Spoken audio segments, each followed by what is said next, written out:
Bonjour à tous et bienvenue pour ce webinaire organisé par Jump et Sixième Homme autour des statuts en tant qu'indépendant. Bienvenue à tous. Vous êtes au bon endroit si vous vous posez des questions sur votre statut et lequel choisir lorsque vous êtes indépendant ou si vous souhaitez vous lancer en tant qu'indépendant. Je suis Louis, Partnership Manager chez Jump et aujourd'hui, je suis accompagné, je vais vous présenter très rapidement Quentin qui travaille également chez Jump et nous avons Galia et Omar qui eux représentent Sixième Homme, la plateforme qui vous permet de trouver des missions dans la tech. Bonjour à tous. Bonjour Omar, bonjour Galia, bonjour Quentin. Bonjour tout le monde. Bonjour. Avant de commencer, on va vous proposer de répondre à ces questions. Quel est votre statut? N'hésitez pas à nous le dire. Est-ce que vous êtes en CDI classique? Est-ce que vous avez une auto-entreprise? Est-ce que vous êtes en entreprise individuelle? Ou est-ce que vous avez une société, SASU ou EIRL? Ça nous permettra d'avoir un peu plus d'infos sur l'audience. Et dites-nous également quelle est votre expertise et d'où est-ce que vous venez, en espérant qu'on ait des participants de toute la France. Très rapidement, pourquoi ce webinaire entre Sixième Homme et Jump? Pourquoi est-ce que ça fait sens? Tout simplement parce que lorsqu'on se lance ou lorsqu'on est indépendant, il va y avoir deux aspects qui vont être extrêmement importants. Le premier qui va être évidemment de trouver du travail, donc des clients et des missions. Et donc là, vous avez Sixième Homme qui a ces compétences-là et cette expertise-là. Et le deuxième point qui va être celui des statuts. Pourquoi est-ce que c'est important? Parce que pour exercer, il vous faut un statut. Mais en fonction des différents types de statuts, vous n'aurez pas les mêmes avantages et les mêmes inconvénients. Donc, chaque statut peut avoir ses différents points qui vont être importants ou pas, mais ça va vraiment dépendre de votre projet, de ce que vous souhaitez mettre en place et de vos points d'intérêt. Donc voilà, n'hésitez pas à nous donner toutes les infos sur votre personne, qui vous êtes, quel est votre statut. Donnez-nous un peu plus d'informations. Du coup, pendant ce webinaire, je suis accompagné de Quentin qui, lui, pourra répondre à toutes vos questions sur le chat. Donc, n'hésitez pas à poser toutes vos questions en temps réel. On pourra y répondre à l'écrit et également à l'oral si jamais il y a certaines questions qui reviennent souvent. Il est 11h03, je pense qu'on va pouvoir débuter. Je vais laisser en premier la parole à Galia et Omar pour parler un petit peu de Sixième Homme. Et puis ensuite, nous, on parlera du coup des différents statuts, des avantages, des inconvénients, de leurs coûts, et puis un petit peu de Jump. Et on vous présentera également quelques simulations de salaire.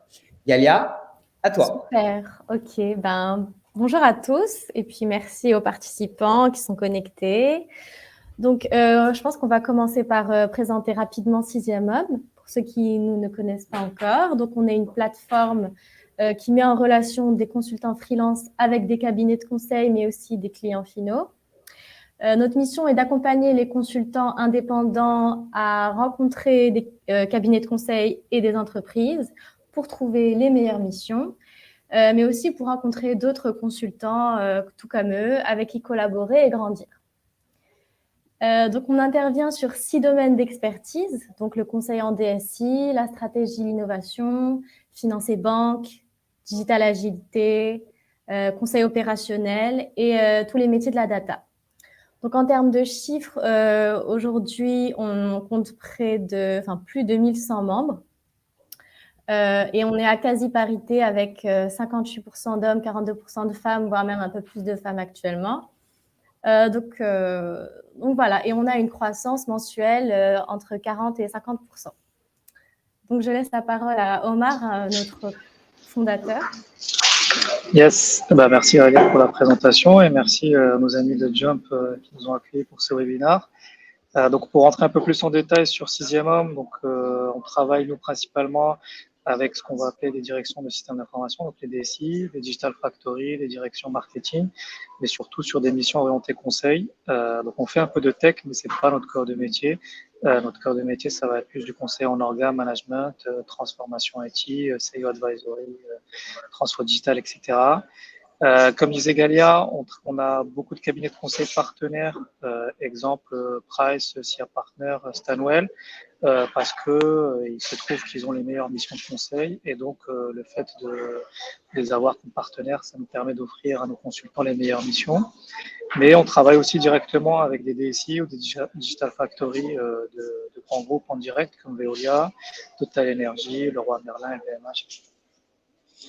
Ce qu'on fait comme mission, par exemple, donc ça va être des missions de gestion de projet, donc par exemple paiement, chef de projet, des missions de conseil en management, donc de la conduite du changement, de la stratégie CEO Advisory, de l'architecture d'entreprise. Donc on a mis ici quelques exemples de missions qu'on fait. Donc chez Leroy Merlin, on fait de l'architecture d'entreprise, c'est-à-dire qu'on accompagne leur cellule d'architecture d'entreprise en les mettant en relation avec les architectes d'entreprise sur différents sujets, RH, finance, logistique et autres. Chez Total Energy, on fait des missions plus orientées produits. Donc, on accompagnait la refonte d'un site e-commerce avec une team constituée d'un PMO et d'un product manager sur une filiale de Total Energy. Pareil chez Sodexo, où on a des product owners qui sont en mission dans des sujets de refonte app et web. Et chez LVMH, on fait de la CEO Advisory, donc on accompagne la DSI dans des missions d'ITSM et de CEO Advisory de manière générale.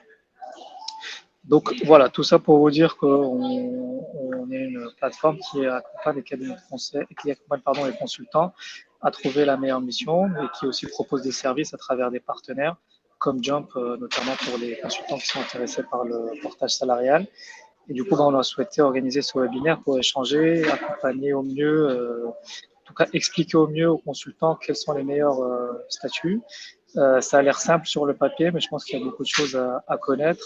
Nous, on a accompagné beaucoup de consultants dans leur passage freelance ou dans leur vie de freelance de manière générale. Donc, on a eu plusieurs retours d'expérience de consultants qui ont essayé différents statuts. Et donc, le but, c'est qu'on donne aussi ce qu'on a vu et le REX qu'on a eu avec les différents consultants qui travaillent avec nous. Voilà, on peut rentrer, je pense, sur le vif du sujet. Je te redonne la main. Super. Merci Omar, merci Galia. Donc, merci pour cette petite présentation sur Sixième Homme. Et maintenant, on va rentrer en effet dans le vif du sujet. Voici un petit peu les différents points qu'on va regarder ensemble. Donc, avant tout, une overview des différents statuts qui sont possibles. Et puis ensuite, on va rentrer dans le détail pour voir quels sont les différents modes de protection par rapport à ces statuts, quel va être l'accès au logement et à l'emprunt, quelle va être la complexité administrative qu'il va y avoir derrière, quelle charge mentale, quel va être ce coût. Et enfin, on vous présentera Jump qui vous permet du coup d'avoir une solution clé en main pour vous lancer.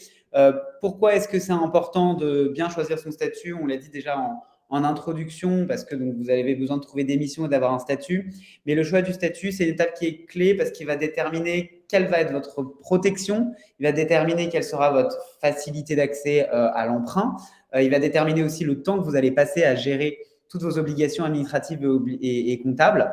Et donc, du coup, ça a un impact qui va être à la fois sur votre vie professionnelle, mais aussi sur votre vie personnelle. Le statut, ça va vous accompagner au quotidien. Donc, c'est important de bien se poser des questions et de voir quelles sont les différentes possibilités qui s'offrent à vous.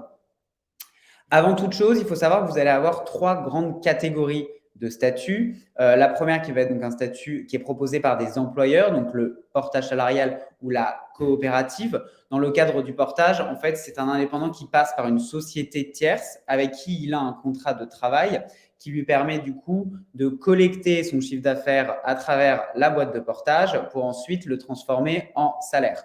Et donc, du coup, il va pouvoir partager toutes les charges, etc. et pouvoir profiter du coup des avantages du salariat, mais en restant 100% indépendant puisque c'est à lui de chercher ses clients et ses missions. Concernant les entreprises individuelles, il s'agit de modèles tels que la micro ou de l'EI qui ne nécessitent pas forcément des démarches très lourdes, mais qui en revanche, en fait, la micro, au bout d'un certain moment, vous avez des plafonds et vous devrez automatiquement évoluer et probablement vers une EI ou vers un autre statut.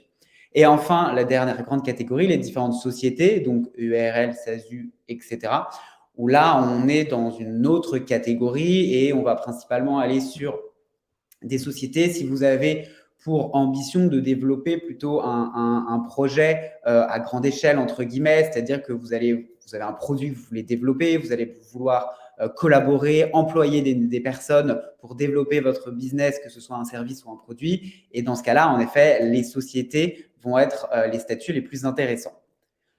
Concernant les modes de protection, donc voici une petite overview des différences entre les différents statuts. Donc la protection, c'est ce qui va vous permettre de savoir si vous avez un pépin, est-ce que vous allez avoir une assurance, si vous avez cotisé pour la retraite ou pas, est-ce qu'à la fin de votre carrière, vous aurez le droit à des droits, est-ce que vous allez pouvoir avoir accès au chômage ou pas.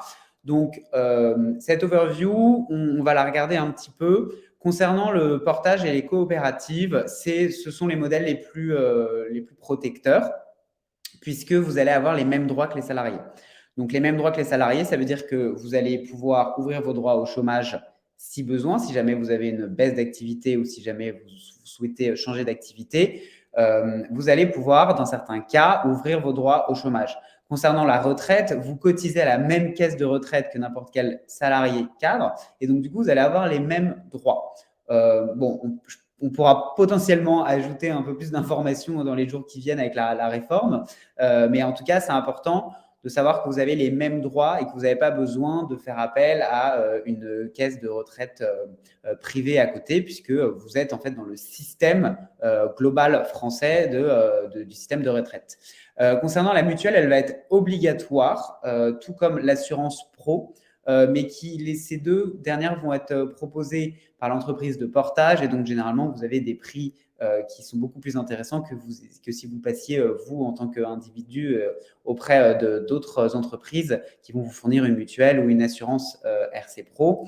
Et l'assurance RC Pro, elle va en fait vous couvrir dans votre activité.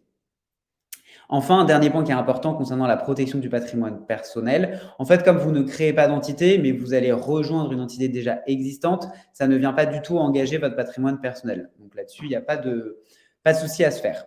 Concernant la micro et le I, donc là, vous n'avez pas en fait de cotisation pour les indemnités chômage. Et concernant la retraite, vous êtes rattaché au régime des retraites des indépendants qui est connu pour être moins intéressant. Et donc, c'est là qu'on va avoir une grande différence par rapport au portage ou à la coopérative.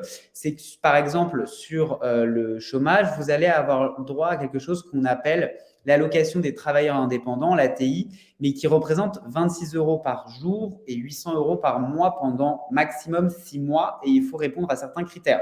Donc, c'est beaucoup moins intéressant que le chômage et c'est beaucoup plus compliqué d'y avoir accès. Concernant la mutuelle et l'assurance professionnelle, comme pour tous les autres statuts, c'est optionnel. C'est optionnel, mais on vous conseille fortement d'en avoir une. La mutuelle, parce que voilà, ça va vous permettre de couvrir vos frais supplémentaires de santé, et l'assurance RC Pro pour vous couvrir pour essayer d'être toujours. Concernant l'ERL et la SASU, donc sur l'ERL, vous n'avez pas de cotisation pour les indemnités chômage et également, vous êtes rattaché au régime des indépendants, donc comme pour la micro ou pour le I. Et c'est exactement la même chose, c'est optionnel pour la mutuelle et l'assurance RC Pro. Et le patrimoine personnel, il est protégé sauf en cas d'abus. Donc pour les 3 derniers statuts, on peut le voir que c'est à peu près le même fonctionnement. Sur le papier, c'est protégé. En revanche, si vous ne respectez pas certaines réglementations et que vous profitez du système, on pourra se retourner contre vous. Donc, lorsqu'on est gérant d'une société, que ce soit une micro, une ERL ou une SASU, il est quand même extrêmement important de faire attention à la réglementation, de bien la respecter, de se tenir au courant. Mais donc, vous allez probablement faire appel à des experts dans le sujet pour vous accompagner parce que en tant que personne toute seule, je pense que vous avez d'autres choses à faire et vous n'êtes pas l'expert. C'est parfois très complexe, donc il vaut mieux s'entourer. Enfin, le dernier statut qui est donc la SASU, où là, vous allez avoir en fait une double possibilité. Vous avez la possibilité soit de vous verser des dividendes, soit d'être salarié de votre entreprise. Et donc, du coup, c'est pour ça que la retraite va être sélective, parce que si vous êtes salarié, donc, du coup, vous aurez les mêmes droits et donc, du coup, les mêmes cotisations et la même retraite. En revanche, si vous vous versez sous forme de dividende un salaire, là, vous n'avez pas le statut de salarié et donc, vous n'avez aucun droit à la retraite. Et concernant l'assurance et la mutuelle également, ce sont deux choses qui sont optionnelles mais fortement recommandées. Et le patrimoine est protégé, encore une fois, en cas d'abus avéré. Est-ce Très bien. que, J'aimerais juste rajouter juste un petit point pour la RC Pro. C'est optionnel, c'est vrai, pour l'URL et la SASU. Par contre, il y a beaucoup de clients qui la demandent avant de démarrer une mission. Donc, je peux quasiment dire qu'elle est obligatoire à souscrire quand on est en URL ou en SASU. Et voilà, bon, on parlera un peu plus après sur la rémunération en SASU, mais c'est pas si ouais, évident que ça. ouais, exactement. Si vous souhaitez vous lancer, la RC Pro, bah, comme l'a dit Omar, elle est peut-être pas obligatoire sous certains statuts. En revanche, les clients peuvent l'exiger. Et donc, du coup, bon, bah, de fait, elle devient entre guillemets obligatoire si vous voulez pouvoir travailler pour ces clients. Est-ce qu'on a des questions, Quentin, qui remontent concernant les modes de protection ou des choses à ajouter? Alors, on a une question de la part de Yacine concernant le cumul du portage et de l'allocation chômage. Donc, ici, c'est quelque chose qui est envisageable. Pour le coup, il faut se rapprocher de son conseiller Pôle emploi pour être sûr que le profil correspond. Mais comment ça fonctionne dans ce cas de figure? Lorsqu'on rejoint une société de portage et que nos droits au chômage sont déjà ouverts, donc on bénéficie de l'ARE, de l'aide au retour à l'emploi, il est possible de continuer à l'accumuler dans certains cas avec votre contrat de CDI. Comment ça se passe? Donc, vous allez bénéficier de votre ARE. Et dans ce cas de figure, étant donné que vous définissez votre salaire dans une société de portage chaque mois, vous êtes en mesure de ne pas vous verser l'intégralité de ce que vous gagnez ou de ne pas vous verser votre salaire au début de l'activité pour pouvoir bénéficier de l'ARE. Et dans ce cas-là, le montant facturé, donc votre chiffre d'affaires s'accumule sur le compte de la société de portage, de la trésorerie secret, et vous pourrez vous la reverser à la fin de vos droits au chômage. Mais c'est soumis à vérification, encore une fois, de votre conseiller Pôle emploi, bien sûr.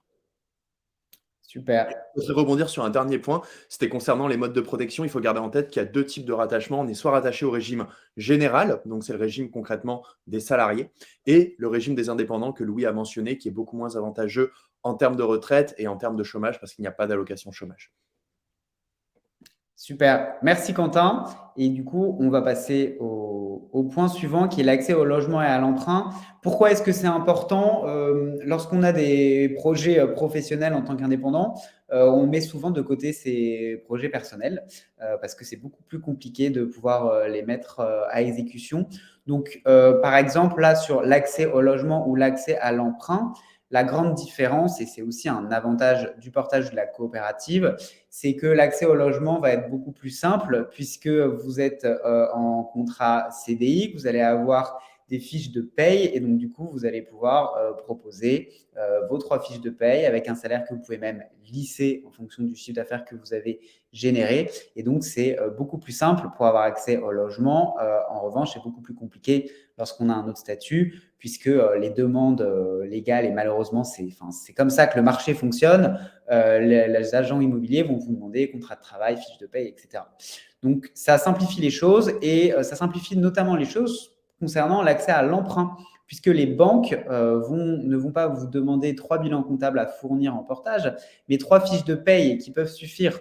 Après, les banques savent très bien que vous êtes salarié porté et que vous n'êtes pas un salarié conventionnel. En revanche, étant donné que pour devenir salarié porté, il y a des critères d'éligibilité qui sont assez stricts en termes de rémunération ou en termes d'expertise, ça va venir du coup leur apporter une certaine preuve de vos qualifications et donc du coup de votre capacité à répondre à des besoins et à avoir des missions et travailler pour des clients.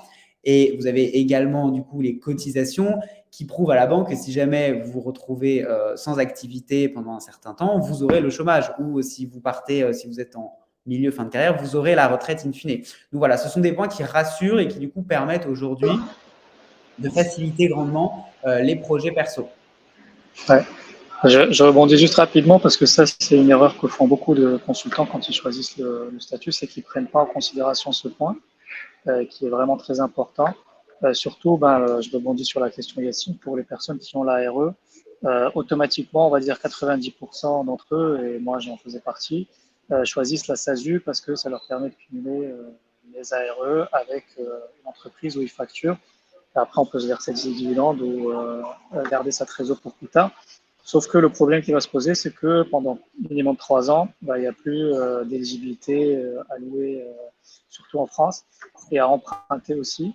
Donc, tous les projets perso d'achat immobilier ou de changement d'appartement, tout ça, c'est forcément mis en pause ou ça commence à devenir très compliqué quand on n'a pas de situation stable. Quand on est en SASU ou en URL, on commence à devenir éligible entre guillemets auprès des banques à partir de 2-3 bilans minimum. Donc, c'est un point important à prendre en compte. Si vous avez des projets perso qui arrivent bientôt, si vous voulez acheter votre bien immobilier bientôt, ou bien si vous voulez changer d'appartement, louer, etc., il faut le prendre en compte avant de choisir un statut parce que c'est un peu compliqué quand on est en URL, SASU, AE, etc. Exactement. Merci beaucoup, Omar. Et c'est vrai que du coup, on le voit nous aussi au quotidien. Et c'est pour ça qu'il y a beaucoup de gens qui rejoignent Jump parce que le format et ce statut permet de continuer à avoir des projets perso et de ne pas les laisser de côté au profit de son activité professionnelle qui certes est importante, mais ce n'est pas tout non plus dans votre vie. Donc, c'est bien de prendre en compte ces différents aspects. Quentin, est-ce qu'on a des questions? Sinon, je passe à la slide suivante sur la complexité administrative. On a 2 questions sur lesquelles je vais revenir. Tout d'abord, une question de Zacharia, on allait la voir juste après, c'était concernant le cumul d'activités, par exemple, avoir une SASU ou une URL et être en portage en même temps. C'est tout à fait possible, on peut être sous 2 structures d'indépendants à la fois. La seule règle à respecter, c'est qu'on n'est pas le même client pour les mêmes prestations sous les mêmes structures en même temps. Donc on peut avoir 2 clients différents sous nos 2 structures, il n'y a pas de souci à ce niveau-là, mais pas pour la même mission. Et je rebondis sur la question de Marion qui dit pourquoi il vaut mieux se verser un salaire faible lorsqu'on est en SASU. C'est en lien avec les cotisations à payer, quid des cotisations sur les dividendes. En effet, en SASU, on allait le voir juste après, les cotisations sont très élevées. On est autour de 80% de la part du salaire qui doit partir en cotisation. C'est-à-dire que pour un salaire de 1 000 €, il faudra que la SASU paye 1 800 € environ. Et du coup, dans ce cas de figure, ce n'est pas très intéressant de se verser des salaires en SASU pour le niveau de couverture qu'il y a derrière. À ce titre, c'est beaucoup plus préférable d'avoir une SASU sous laquelle on se fait des dividendes et en même temps d'être sous un contrat de travail en portage, par exemple. Super. Merci beaucoup, Quentin. Si vous avez d'autres questions, n'hésitez pas à les poser dans le chat. Et j'enchaîne directement sur la complexité administrative.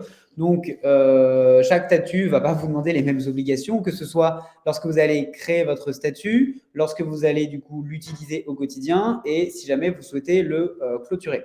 Par exemple, avec le portage, vous avez des formalités d'embauche qui sont proches d'un salarié traditionnel et donc vous n'avez rien à faire. Vous n'avez pas besoin d'avoir un compte professionnel. Vous n'avez pas besoin de créer un statut, vous n'avez pas besoin de déposer quoi que ce soit auprès de qui que ce soit, puisque vous allez avoir tout simplement un contrat qui est généré par l'entreprise de portage. Et donc après, il faudra juste mettre en place les formalités, donc donner vos informations pour la mutuelle, etc. Mais sinon, il n'y a aucun coût et il n'y a surtout aucune démarche. Au quotidien, l'avantage d'une boîte de portage, c'est qu'elle est là justement en tant que représentante statutaire, mais également en tant que gestionnaire. C'est votre comptable.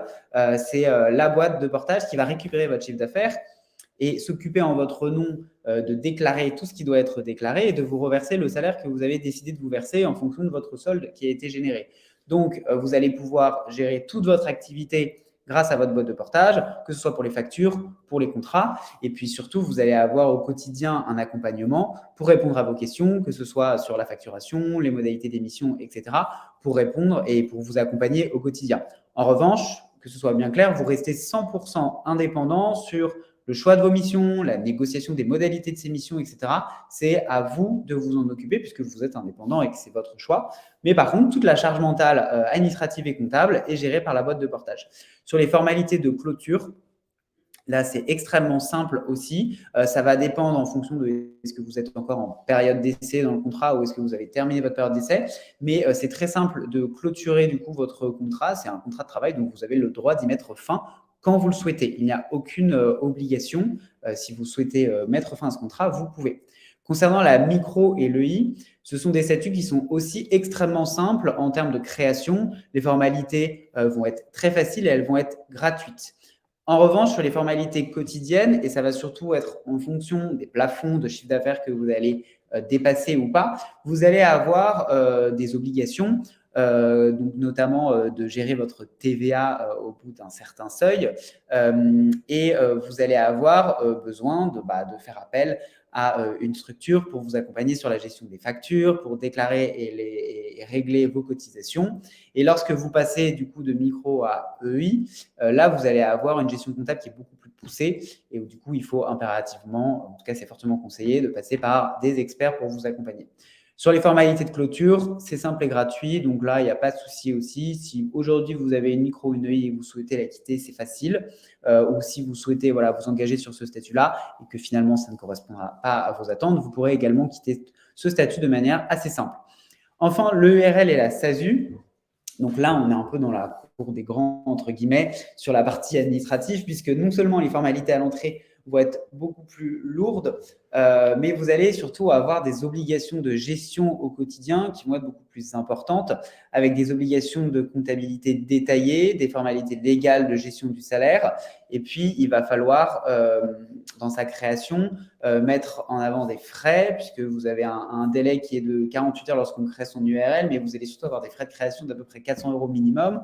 Il faut rédiger les statuts, il faut créer un compte bancaire professionnel, il faut voir l'apport au capital social à la banque, il faut faire la publication légale. Enfin, beaucoup de choses qui nécessitent d'être accompagnées parce que seul, c'est vraiment compliqué et des coûts qui vont être assez importants au démarrage.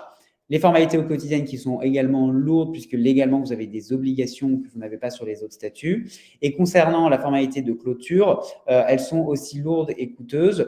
Donc, c'est à vous de voir et de faire un peu vos simulations de ce qui est intéressant ou pas pour vous concernant ces différentes complexités administratives à la création, au quotidien et en fermeture. Et donc là, on rentre un petit peu plus dans le détail des coûts par rapport du coup à ce fonctionnement. Lorsque vous êtes en portage, vous avez un coût de fonctionnement mensuel qui est de 99 € par mois avec Jump et sous d'autres boîtes de portage plus conventionnelles, c'est généralement un pourcentage de votre TJM. Faites attention à ce qu'il n'y ait pas de frais cachés parce que ce sont des choses qui peuvent arriver. Chez Jump, c'est 99 € par mois et aucun frais supplémentaire puisque vous n'avez pas de frais bancaires, vous n'avez pas de frais comptables. Tout est compris dans votre abonnement. Concernant les charges sociales, elles vont représenter à peu près 45% du chiffre d'affaires. Par rapport aux autres statuts, ça peut paraître important. Oui, mais pourquoi ? Puisque vous allez avoir la même protection qu'un salarié, vous entrez dans le système global français qui est assez appréciable d'entraide par des cotisations. Et donc, du coup, ce sont ces cotisations-là qui, aujourd'hui, vont être prises sur votre chiffre d'affaires, mais qui, demain, vont vous être restituées sous forme de chômage, de retraite, d'aide, parce que vous avez participé au système global. Vous êtes indépendant, mais vous participez au système CDI qui est mis en place en France. Concernant l'optimisation, ce qui est extrêmement intéressant avec le portage, c'est que vous pouvez déduire des frais professionnels. Et donc là, ça va prendre en compte, par exemple, vos coûts de déjeuner, vos déplacements, votre hébergement dans le cadre de votre mission, également vos logiciels, votre matériel informatique. Vous allez du coup pouvoir les déduire et les avoir en remboursement net de charge. Donc, c'est extrêmement intéressant pour venir optimiser votre salaire. Concernant l'auto-entreprise, donc c'est extrêmement simple à la création, on l'a vu, ça n'a pas de frais, c'est facile. En revanche, si vous souhaitez vous faire accompagner, vous pouvez voir par exemple Doux qui vous propose différents forfaits d'accompagnement. Sur les charges sociales, vous êtes à 22% du chiffre d'affaires pour les activités freelance. En effet, en fonction des différentes activités, ce ne sont pas les mêmes. Et vous avez la possibilité de passer vos frais réels. Eh bien non, vous n'avez pas la possibilité de passer vos frais réels puisqu'en fait, vous avez un abattement forfaitaire automatique de 34% qui considère que vos frais sont compris là-dedans. Donc, vous ne pouvez pas, vous, au cas par cas, jouer sur ce levier pour optimiser le salaire. Concernant l'entreprise individuelle, également, comme l'auto-entreprise, les frais de création sont assez faibles et l'accompagnement, vous avez différentes possibilités en fonction des forfaits que vous allez prendre. En revanche, la grande différence, c'est que là, vous avez 44% des revenus imposables sur les charges sociales. Donc là, c'est un statut, l'EI est un statut qui est assez peu privilégié puisque au final, si on regarde vraiment au global, c'est un statut qui vous apporte moins de protection que le portage pour un coût à peu près identique. Donc, c'est vraiment pas intéressant et il y a peu de personnes qui passent par l'EI. Et sur les possibilités d'optimisation, vous pouvez faire la déduction des frais pro comme pour le portage. Et enfin, les deux derniers points sur l'EURL et la SASU. Donc là, comme on l'a dit, des frais de création, 400 € minimum. Ensuite, un accompagnement au quotidien pour la gestion administrative et comptable. Et sur les charges, ça va dépendre du coup de la rémunération que vous mettez en place ou pas.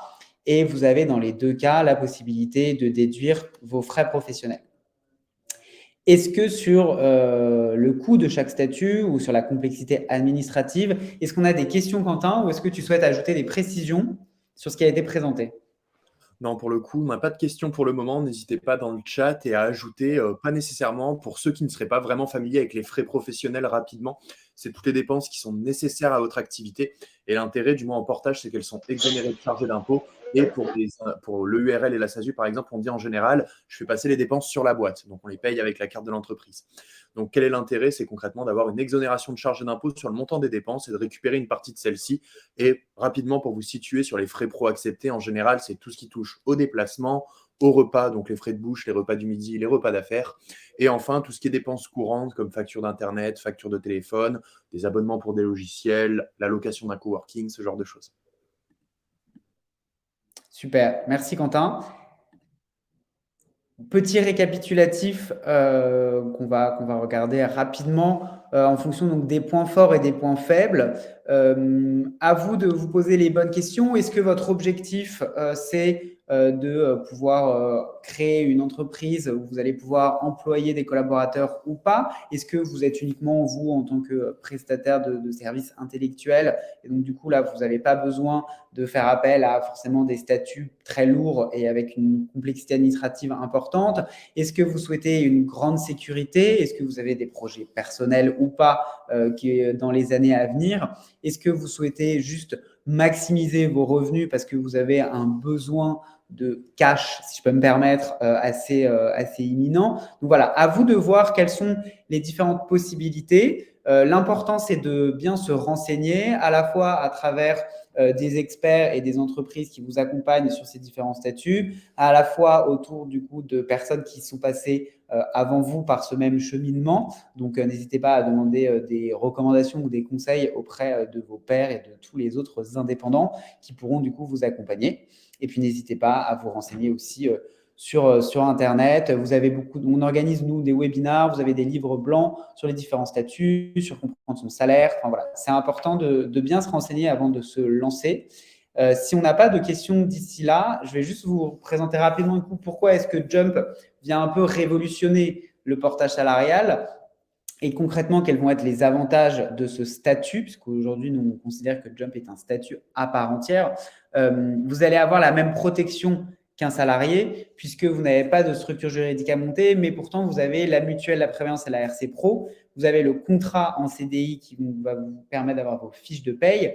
Et vous avez surtout une protection optimale avec le chômage, la retraite et la sécurité. Vous allez également avoir une plateforme pour tout gérer. Donc, sur ce même espace, vous allez pouvoir suivre en temps réel vos flux financiers.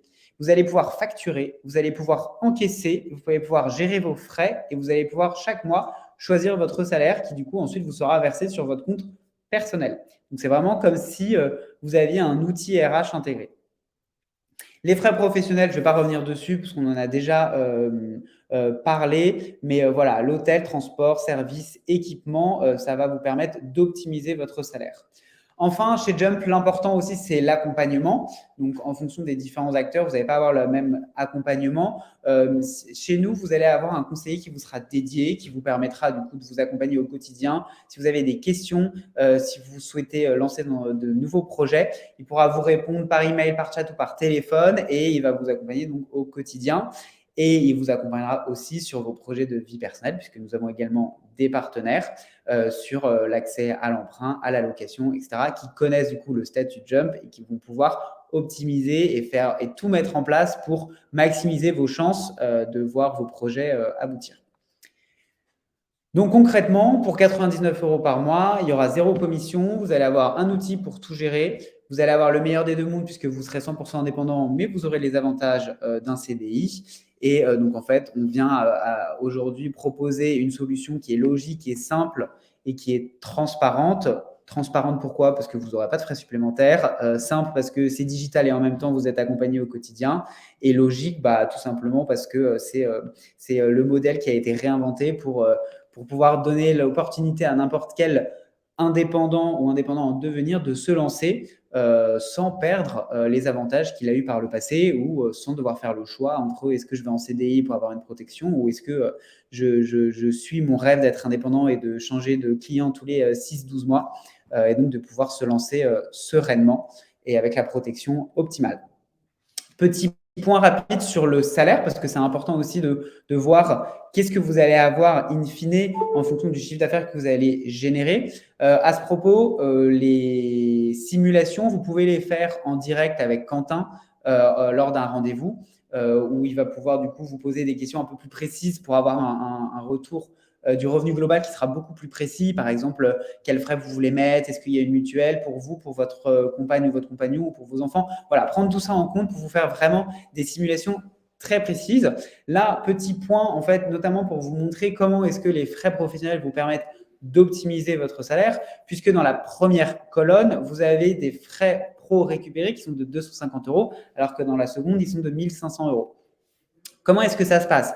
On décompose en partant du chiffre d'affaires mensuel. Aujourd'hui, on part du principe que sur cet exemple, vous avez un CA de 12 000 €. Vous venez ensuite enlever les frais de la boîte de portage. Donc, chez Jump, c'est 99%. Chez les autres acteurs, ça aussi entre 5 et 8% de votre chiffre d'affaires. Ensuite, vous allez enlever du coup toutes les charges patronales et salariales. Donc, c'est ce dont on mentionnait précédemment, ce qui va vous permettre d'ouvrir tous vos droits. Vous allez ensuite avoir les provisions de fin de contrat, puisque vous avez la possibilité de quitter Jump à n'importe quel moment, mais légalement, l'entreprise salariée est obligée de vous verser du coup des indemnités. Donc, cette provision, en fait, elle est mise de côté, elle est bloquée et elle vous sera reversée en intégralité lorsque vous quitterez Jump. Donc, c'est de l'argent qui est provisionné, mais qui reste pour vous sur votre compte et que vous pourrez du coup récupérer lorsque vous mettrez fin au contrat. On arrive donc à un salaire net avant impôt auquel on va pouvoir ajouter les frais pro récupérés et obtenir un revenu global qui va osciller entre 50 et 60% de votre chiffre d'affaires en fonction de l'optimisation que vous faites grâce aux frais professionnels. Encore une fois, si vous souhaitez faire des simulations plus poussées, Quentin va vous partager son lien et vous pouvez prendre un rendez-vous directement avec lui. Bon, du coup, évidemment, ça faisait sens de mettre en place une collaboration entre 6e Homme et Jump.